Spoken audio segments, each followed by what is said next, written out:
लोकशाहीचा बुलंद आवाज, रिपब्लिकन वार्ता, महाराष्ट्र। शेतकऱ्यांच्या मागण्यांसाठी आमरण उपोषणास सुरुवात। पिंपळगाव किसान क्रांती चौकात शेतकऱ्यांचा निर्धार।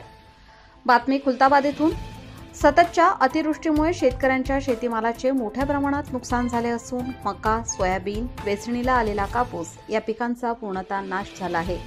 यामुळे हवालदिल झालेल्या शेतकऱ्यांच्या विविध मागण्यांकडे शासनाने तातडीने लक्ष द्यावे या मागणीसाठी शेतकरी कृती समितीच्या वतीने आज दिनांक 3 नोव्हेंबर रोजी पिंपळगाव किसान क्रांती चौक येथे आमरण उपोषणाला सुरुवात करण्यात आली।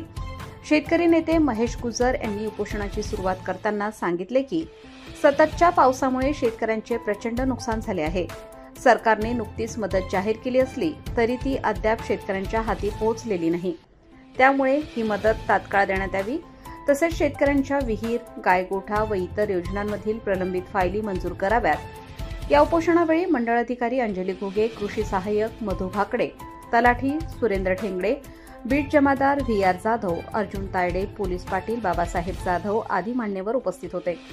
परिसरातील अनेक शेतकरी मोठ्या संख्येने एकत्र येत शासनाच्या धोरणांविरोधात निषेध नोंदवला। शेतकरी कृती समितीने सरकारकडे मागणी केली आहे की शेतकऱ्यांच्या नुकसानीचे तात्काळ पंचनामे करून योग्य आर्थिक मदत द्यावी, तसेच शेतकऱ्यांच्या प्रलंबित योजना तातडीने मंजूर कराव्यात, अन्यथा उपोषण अधिक तीव्र करण्यात येईल असा इशारा दिला आहे। रिपब्लिकन वार्ता महाराष्ट्र न्यूजसाठी खुलताबाद प्रतिनिधी किरण महेर, छत्रपती संभाजीनगर।